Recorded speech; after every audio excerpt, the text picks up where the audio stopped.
Hello, and welcome to this vodcast. My name is Mitchell Davey, and I want to give a brief introduction of myself before we go into this show. So, I'm currently a film critic at a bunch of different outlets, including my own YouTube channel and Fox 19. And I wanted to start this show to kind of provide a different insight into the entertainment field, box office news, theatrical experiences, all that. I love movies. I know that movies are a hot topic in this day and age. So, I thought there was no better way or outlet to share them with than with the news record. So, I'm super excited to get into this show and provide my insight and analysis and commentary on so many different areas of the entertainment industry with you all. And I'm looking forward to starting this first episode. So, yeah, this show will be broken down into different segments where I cover different areas of the entertainment industry. We'll start it off today with the box office breakdown. Now, this is kind of the segment where I break down all the news that's happening in the box office at any given week. Of course, the box office is ever changing, ever evolving. So it's something that you kind of have to keep track of if you're into film because there's a lot of different movies out at any given point in the year. And some of them make a lot of money, some don't make a lot of money. So you kind of just have to analyze it as you go.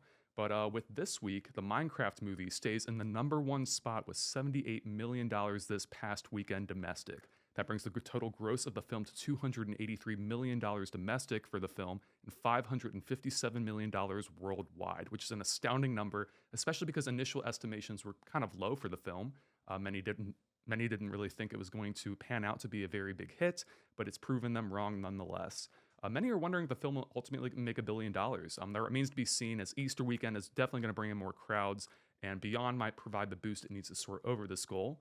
But yeah, it's going to be interesting to kind of analyze as the weeks go on whether it does well, whether it does better than expected or lower than expected for sure. But speaking of Easter weekend, we have religious distributor Angel Studios that caused a shakeup in the box office with their animated faith based film The King of Kings, which sports an all star cast including Oscar Isaac, Mark Hamill, Kenneth Branagh, and more. This kind of caused a stir in the box office industry because it's an impressive feat for such a small film from such a small distributor, particularly on how it's selling out theaters nationwide with their kind of pay it forward kind of campaign for tickets, and also because of the talent involved. People are going to see this film, and yeah, it's just kind of inspirational for indie cinema of all varieties to kind of make its budget back at the box office, and it's really promising for future indie projects going forward. But speaking of other similar all-star power films, the new Rami Malek spy thriller The Amateur released in theaters this weekend courtesy of Disney under their 20th Century Studios banner. And the film did okay at the box office ultimately. It didn't really do anything crazy. It sported $15 million domestic and $33 million worldwide, excuse me. Many often bemoan the lack of original films in Hollywood, so it does remain to be seen whether audiences will show up in support of this thriller, or if it will be sent to die on Disney Plus or other similar streaming service. In terms of smaller scale films, Blumhouse has once again teamed up with Happy Death Day filmmaker Christopher Landon to deliver Drop, a tight and compulsive thriller starring Megan Faye from The White Lotus and Brandon Sklenar.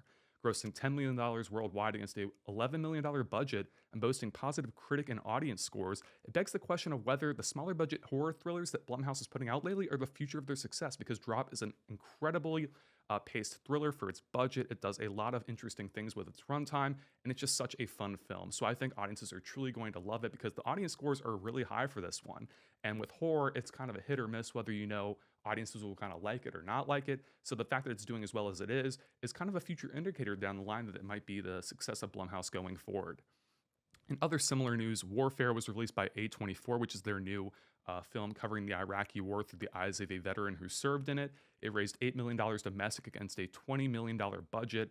It is being billed as a prime theatrical experience, people, so you have to go see it in IMAX and premium formats like IMAX. I personally saw it in IMAX. It was incredible. It makes you feel like you're there with the characters in an intense and unrelenting experience. I can't imagine seeing it any other way. So if you're going to see Warfare, I highly suggest you go see it in IMAX or theaters in general. It's going to lose many of those screens this weekend because Sinners from Ryan Coogler is taking a lot of those IMAX screens. So it will remain to be seen whether it retains the strong base inside of theaters or whether that losing the IMAX screens will kind of make it falter a little bit, and whether it will be doing better on streaming down the line. But that's the box office breakdown. Now we're going to move into In Pop Culture, the segment where I break down probably around one relevant entertainment story at a given time. Again, the entertainment industry is ever changing, ever evolving. There's a lot of crazy things happening at any given time. So this weekend, I wanted to talk about something that's going on with the Minecraft movie, which is in theaters now. You probably know what I'm talking about if you pay attention to TikTok or Instagram Reels or YouTube Shorts or really any social media platform, including Twitter or X. Uh, We're talking about how people of all ages, particularly within teen and young adult demographics, are contributing to its success by flocking to theaters to see this video game adaptation. Again, we just covered the box office; it's doing incredibly well, and it's really great for movie theaters to kind of boost their sales, boost their business, especially in a time when the industry is so sparse and unrelenting.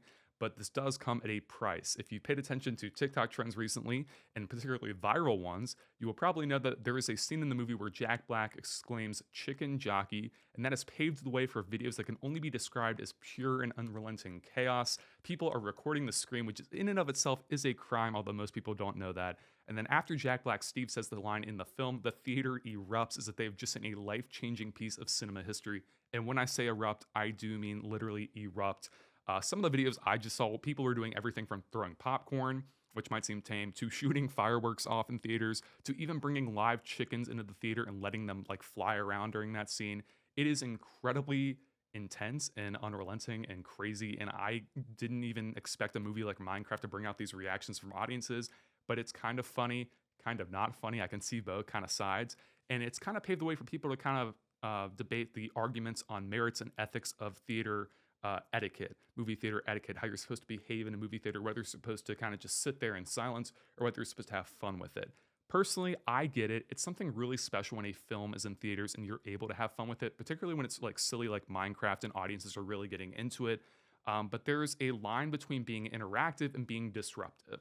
And I feel like you kind of have to lie in more of like the kind of respectful category. You can have fun with a film. You can laugh at it. You can kind of do slight talk with your friends during it. But I feel like bringing chickens into a movie theater is definitely not a recipe for success and is probably not going to make many people happy. So please do not do that. But I'd be curious to hear from any viewers or listeners of this if they've experienced anything themselves going to see the Minecraft movie. I know in my showing, it was before that trend actually happened. I saw it before release, so I didn't really get to experience the whole crowd.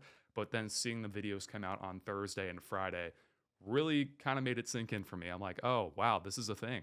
So I'd be curious to hear any viewers or listeners of this who saw it in theaters themselves, if they've experienced anything relating to that in their screenings. For my second to last segment of these episodes, I am going to do a mini movie minutes where I briefly review the past weekend's releases in a few minutes or less. And we're going to start off with Warfare, which is, of course, the A24 film directed by Alex Garland and U.S. Navy SEAL veteran Ray Mendoza. The film is seeking to tell a grounded and realistic story of war told through Mendoza's point of view and memories. And as a film, it does such a good job at transporting you into this environment. As I said before, seeing this in IMAX is a must. It's a staggering experience, to say the least. It's so visceral and intense with incredible cinematography and sound design, and it really just transports you there. It is one of those experiences where it was so intense, the sound was so loud, the sound design is incredible, and the visuals are so visceral and just like prevalent that it really just made me feel anxiety throughout the entire runtime. It's one of those films where you do not feel a sense of safety at any given moment. Characters are there purely just to drive the plot's events forward, and I think that's kind of a weak point of the film. You don't really get any complex characterization with these soldiers or their situation, and the ending itself is kind of conflicting in how impactful and moving it ultimately is. But I'd say if you want an intense cinematic experience that you cannot find anywhere else but a movie theater, this is definitely a film that you need to go check out at any cost. Seeing this on streaming, if you see this on Netflix, it's not going to have the same impact. You need to go see it in movie theaters. It is incredible. I would give it a 3 out of 5. Again, it's very fun, but ultimately it kind of loses focus as it goes along.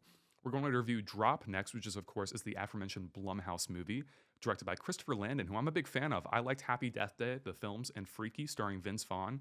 I thought they were both very fun, and I'm a very big fan of his writing overall in particular. And here, that's definitely the strongest point. Drop follows Violet, played by Megan Faye, who is a widowed mother who goes to a restaurant for an online date with Henry, played by Brendan Skillner.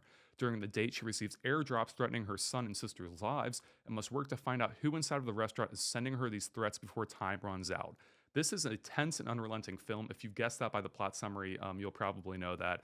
It has so many twists and turns and an insurmountable amount of tension that slowly builds up as the plot progresses. It has so many fun reveals and kind of moments where you think it's going to go one direction and it just goes in a completely different direction entirely. And it's just such a fun film as you kind of unravel the mystery alongside of Violet. You're kind of in her mindset where you don't know what's going on, but you're there nonetheless. You're in for the ride. It's also just one of the strongest Blumhouse movies to release in some time. They don't have a exactly strong track record recently. Some of their films have been accused of just being very lazy and uninspired. And while this film isn't doing anything particularly different from most of their output, and it's definitely kind of derivative at key moments throughout, It's just such a fun enough time in the theater, and I was so thoroughly engaged and enthralled that I would give it a 3.5 out of 5. Again, it's not doing anything narratively complex or thematically different from other films of its type, but it's just such a fun time nonetheless. And that is going to wrap up mini movie minutes. And now we're going to move into the last segment of this kind of vodcast, which is weekend preview, which is a segment where I provide guidance and insight onto what is releasing this upcoming weekend in theaters, because there is a lot at any given time, and it's hard to kind of navigate at any given time what's releasing. So this weekend we are dealing with the new horror film Sinners. This is directed by Ryan Coogler, who did Black Panther, Creed films, and Fruitville Station. He's an incredibly strong visual filmmaker and thematic filmmaker, and I'm excited to see this film that stars Michael B. Jordan and Haley Steinfeld. And it takes place in Deep South. It's a kind of gothic horror film involving vampires.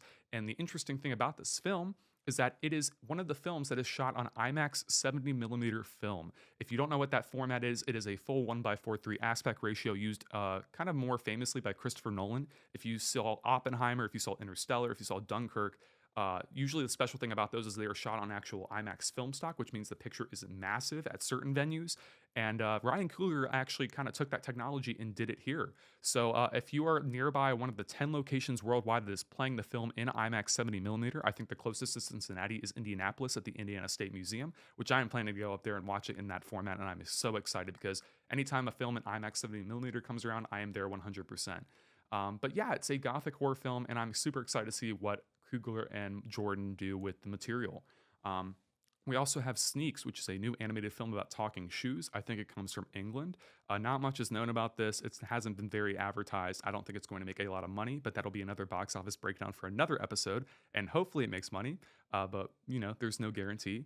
And then we also have the rom-com hit The Wedding Banquet that played at Sundance this last January. I was there, but I did not get to check this film out. But it stars Bowen Yang, Lily Gladstone, and Kelly Marie Tran. Rom-coms are hit and miss for me. Again, I'm not the target demographic, but I do enjoy a good one when there is one. And there have been a few fair ones the last few years. And I'm super excited to see with the talent involved in the writer and director what this film kind of presents. And then last but not least, we have the Norwegian body horror film, The Ugly Stepsister, that plays in limited release. And that also played at Sundance in the midnight section. And it's kind of a dark reimagining of Cinderella with body horror elements. It's going to be intriguing to see how they pull that off, if they pull that off, because you never know with these kind of indie horror films whether they're very effective or not. But yeah, that's going to be everything that's releasing this upcoming weekend. And that's going to be the end of this vodcast.